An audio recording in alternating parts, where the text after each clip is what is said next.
Donc ce que vous voyez sur cette image, ce sont des chromosomes de patients atteints d'une maladie génétique rare qu'on appelle l'anémie de Fanconi. Les chromosomes sont la structure la plus condensée de la molécule d'ADN. Et donc chez ces patients, dans leurs cellules, il y a des défauts des mécanismes de surveillance et de réparation de l'ADN qui vont créer des cassures, comme vous voyez ici, les zones blanches de ces chromosomes, pas normales, qui peuvent également impliquer des remaniements chromosomiques, comme vous voyez ici, ces structures anormales, qui vont impliquer plusieurs cassures et plusieurs chromosomes. Donc l'étude de ces maladies dites maladies cassantes ont permis de montrer qu'il existe un lien entre l'instabilité génétique, c'est-à-dire l'altération physique de la molécule d'ADN, et la prédisposition au développement de cancer. Donc de ce fait, il est très important de comprendre les mécanismes moléculaires qui permettent à une cellule de garantir l'intégrité génétique, l'intégrité de son information génétique. Et donc c'est un enjeu majeur pour la recherche. Donc nous les humains, quand on regarde le domaine du vivant, nous faisons partie de ce qu'on appelle les eucaryotes, qui regroupent les animaux, les végétaux, et qui correspondent aux organismes dont la cellule possède son ADN dans un compartiment spécifique qu'on appelle le noyau. Un deuxième domaine du vivant est constitué des bactéries, donc ce sont des micro-organismes dont l'information génétique, l'ADN, n'est pas dans un compartiment spécifique. Et bien que nous soyons physiquement différents, ce que l'on sait maintenant, c'est que les principes fondamentaux de la stabilité du génome sont conservés chez tous les êtres vivants, de sorte que l'utilisation des bactéries comme organismes modèles ont permis de comprendre les bases moléculaires de la stabilité génétique et d'en faciliter l'étude chez des organismes plus complexes, et notamment chez les eucaryotes. Or, depuis les années 70, un troisième domaine du vivant a été distingué, qu'on appelle les archées. Donc, ce sont des micro-organismes dont la molécule d'ADN n'est pas dans un compartiment spécifique, et c'est cette ressemblance physique avec les bactéries qui a fait que pendant très longtemps, on les a assimilés à des bactéries. Et c'est en fait leur étude au niveau moléculaire qui a montré que les archées sont aussi différentes des bactéries qu'elles le sont des eucaryotes, d'où la nécessité de distinguer un troisième domaine du vivant. Alors, une autre caractéristique remarquable des archées, c'est leur capacité à coloniser des environnements extrêmes. Donc là, par exemple, vous avez une photo d'un lac volcanique du parc de Yellowstone aux États-Unis, colonisé par différents types de micro-organismes. C'est eux qui sont responsables de ces jolis dégradés de couleurs. Et parmi ces organismes, vous allez trouver des archées, dont certaines sont capables de se développer dans des eaux dont la température est de 100 degrés, ou encore dans des eaux à pH extrêmement acide, jusqu'à pH 2 ou 3.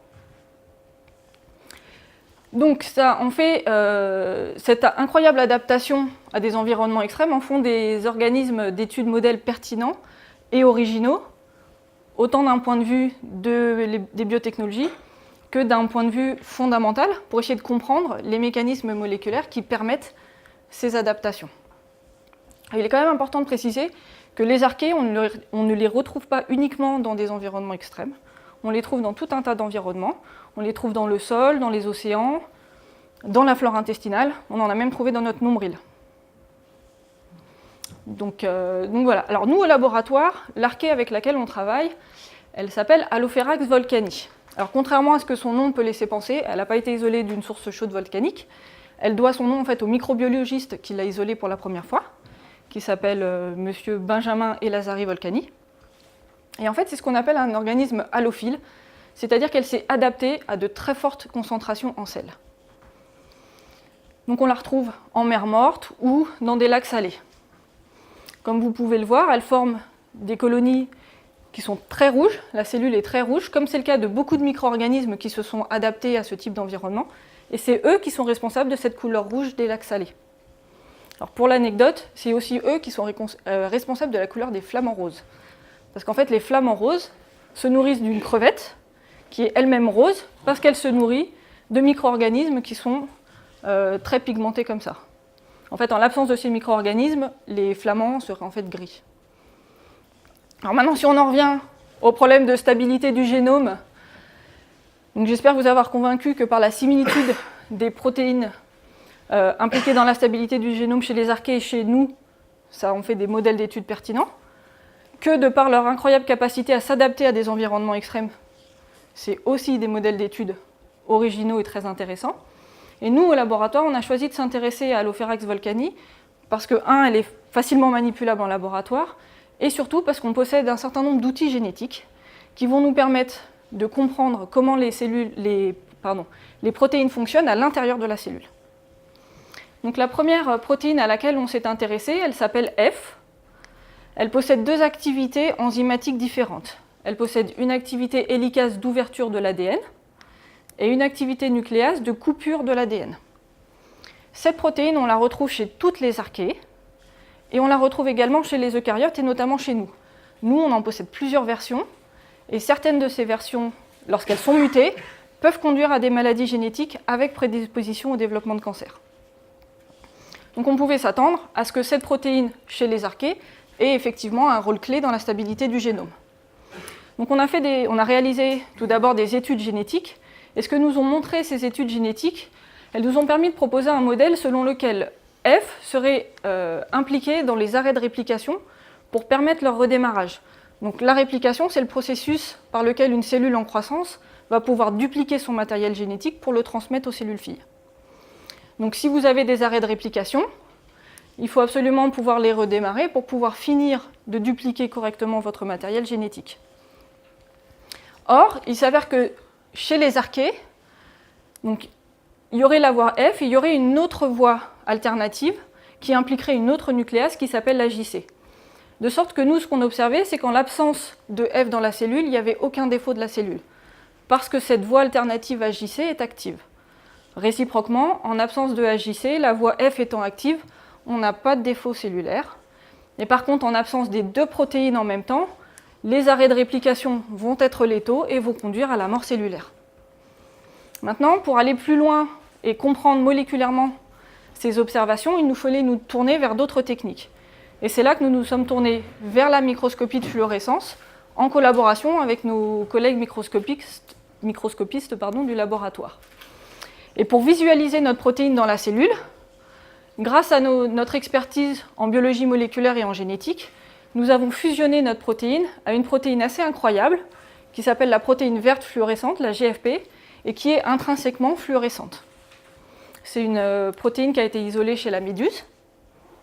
Donc on a fusionné notre protéine à cette protéine fluorescente, et grâce à des techniques de microscopie de fluorescence couplées à de l'analyse d'images quantitatives, pour la première fois chez les archées, on a pu localiser une protéine dans la cellule vivante. Donc en l'occurrence, on a localisé la protéine F, et comme vous pouvez le voir sur ces images, elle forme des foyers de fluorescence dans les cellules normales, et ce nombre de foyers augmente considérablement chez les cellules, on inhibe la synthèse de l'ADN à l'aide d'une drogue, provoquant ce qu'on appelle un stress réplicatif. Et donc l'ensemble de ces travaux nous ont permis de montrer qu'effectivement F localise au site de réplication arrêté, validant le modèle qu'on avait proposé par nos études génétiques. Maintenant, pour aller plus loin dans la compréhension du rôle de F au niveau des arrêts de réplication et comprendre la dynamique de la réplication chez les archées, fort de cette technique en microscopie, nous nous sommes directement intéressés aux protéines de la réplication cette fois. Donc la réplication, elle est réalisée par un complexe de protéines qu'on appelle le réplisome, qui permet de coordonner les différentes activités enzymatiques nécessaires à la réplication. Donc ici, je vous en présente une version très simplifiée. Vous avez ici la matrice d'ADN qui est ouverte par l'hélicase réplicative, donc ce qui forme cette structure physique en termes de fourche, c'est pour ça qu'on parle de fourche de réplication. Sur chacun des brins, vous allez avoir l'ADN polymérase associé à son anneau de processivité qui va réaliser la synthèse de l'ADN à proprement parler. Et l'ADN simple brin formé est protégé dans la cellule par une protéine de fixation à l'ADN simple brin qui, chez les archées et chez Allopherax, s'appelle RPA. Et c'est à cette protéine-là que nous sommes intéressés, donc parce que c'est un acteur clé et central de la réplication, mais également parce que chez une autre archée, il avait été montré que cette protéine interagissait avec F, notre protéine d'intérêt. Donc on a utilisé la même méthodologie que précédemment. On a fusionné la protéine RPA à la protéine verte fluorescente pour la localiser dans la cellule. Et ce qu'on a vu, c'est qu'on a une localisation très dynamique de RPA dans la cellule. Elle va localiser au site de réplication active dans les cellules normales, Comme pour F, elle va localiser au site de réplication arrêté lorsqu'on provoque un stress réplicatif dans les cellules. Et cette fois, on va également avoir une localisation spécifique lorsqu'on endommage l'ADN par des drogues en faisant des cassures double brin de l'ADN. Et là, sur cette image, vous pouvez voir qu'on a vu dans un grand nombre de cellules ce qu'on a surnommé un méga foyer. C'est-à-dire qu'on n'avait plus de multiples foyers, on avait un gros foyer dans la cellule, et on s'est tout de suite demandé est-ce que c'était réellement un gros foyer, ou est-ce que c'était des petits foyers, mais plus proches les uns des autres, et donc qu'on n'arrivait pas à résoudre. Et pour répondre à la question, on a utilisé une technique de super résolution par illumination structurée. Donc grâce à l'acquisition de cet équipement par la plateforme d'imagerie Morphoscope qui est développée au laboratoire dans le cadre des équipements d'excellence. Et donc grâce à cette technique, on a pu améliorer la résolution et du coup montrer que ce qu'on percevait ici comme un gros foyer, ça correspondait effectivement à de multiples petits foyers, probablement de sites de réparation. Et on a pu corréler le fait qu'ils étaient très proches au fait que lorsqu'on endommage l'ADN, on a une compaction de l'ADN dans la cellule. Donc, en conclusion, ce travail interdisciplinaire qui mêle à la fois biologie moléculaire, génétique et microscopie de fluorescence nous a permis de montrer qu'effectivement, la protéine F est un acteur central de la stabilité du génome.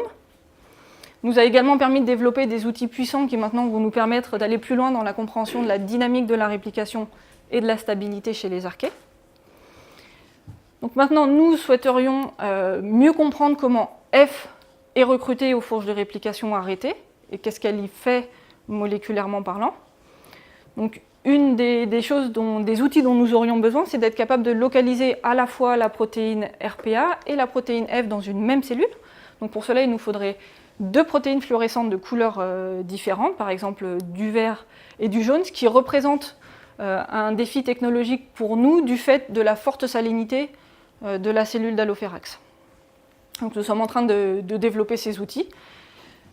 Pour aller également plus finement dans l'analyse de la dynamique de réplication, nous sommes également en train de développer des outils qui vont nous permettre de marquer l'ADN néosynthétisé. Tout cela dans le but d'acquérir des connaissances fondamentales sur les protéines impliquées dans la stabilité du génome chez les archées.